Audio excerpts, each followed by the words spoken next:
હતો અને એમાં પેશન્ટ અહીંયા સારવાર લઈ રહ્યો છું. શું સ્થિતિ હતી અને જે સહી સિક્કાની વાત આવે છે કે તેમને મળવા જતા દર્દીને આઈસીયુમાં, શું આખી હકીકત શું છે? હું Urmish Vaishnav, vice president marketing, Gokul hospital, Vidyanagar main road, Rajkot. પૂજ્ય મોહનશ્રી અમારે ત્યાં 14મી નવેમ્બરના રોજ રાત્રે 11 વાગ્યાની આસપાસ દાખલ થયા હતા. એની પહેલાં એ જુનાગઢ હતા અને જુનાગઢમાં એમને 20-25 દિવસથી તાવની તકલીફ હતી, પ્લસ એ ડાયાબિટીક અને હાઇપરટેન્સિવ પેશન્ટ હતા અને છેલ્લે જુનાગઢમાં એમને ઝાડામાં લોહી પડવાનું ચાલુ થયું. એટલે ત્યાંથી ડૉક્ટરે એવું કીધું કે ભાઈ હવે આની વધુ સારવાર માટે તમે રાજકોટ લઈ જાઓ તો વધારે સારું, કારણ કે રાજકોટમાં મેડિકલ ઇન્ફ્રાસ્ટ્રક્ચર ખૂબ સારું છે. એટલે એ લોકો અમારે ત્યાં આવ્યા હતા અને અહીંયા અમે એમને સારવાર આપવાની ચાલુ કરી હતી.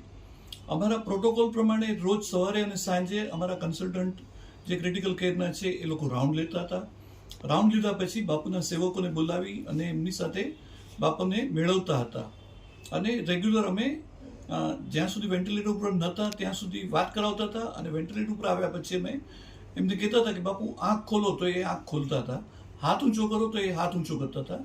દેટ મીન્સ કે જે વાત છે કે બ્રેન્ડેડ હતા એ વાત તદ્દન ખોટી છે. એ જે કોઈ એ આક્ષેપો કરે છે એ વાહિયાત અને પાયાવિહોણા છે.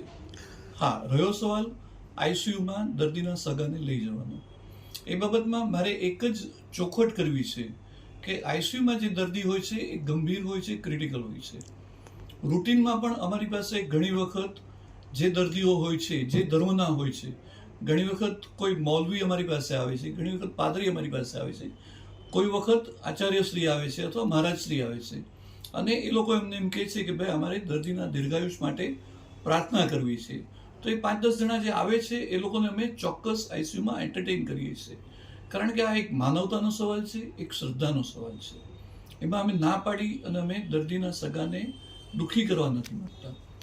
મહંશ્રીના કેસમાં પણ અમારી પાસે જુનાગઢથી સાધુ સંતો આવ્યા હતા અને એમણે કીધું કે બાપુના દીર્ઘાયુષ માટે અમારે પ્રાર્થના કરવી છે. એટલે અમે એમને આઈસીયુમાં લઈ ગયા હતા અને ત્યાં એમણે પ્રાર્થના કરી હતી. સાહેબ, એક વાત એવી પણ આવે છે, વકીલ મારફતે નોટરી કરાવવાની વાત. આ વસ્તુ કોઈ હોસ્પિટલના સ્ટાફને ખબર છે કે આવું કાંઈ થયું છે કે શું હકીકત છે? ના સાહેબ, એ બાબતમાં અમને ખ્યાલ નથી, કારણ કે કોઈ કોટ પહેરીને કે જે લુક લાઈક વકીલ લાગે એવા કોઈ નહોતા. હા, સાધુ સંતો હતા, એની ભેગા બીજા 3-4 જણા હતા અને આપણને ખ્યાલ નથી આવતો કે ભાઈ આ વકીલ છે કે નોટરી છે. એટલે એ બાબતમાં અમને ખ્યાલ નથી.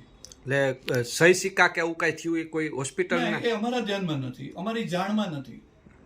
સાહેબ, ખાસ કરીને જે રીતના એફઆઈઆરની વાત આવે છે, પોલીસ સપોર્ટની જો વાત આવે, સીસીટીવી કે કોઈ વસ્તુઓની, મેડિકલ ટ્રીટમેન્ટની, તો શું કેવું છે આપનું?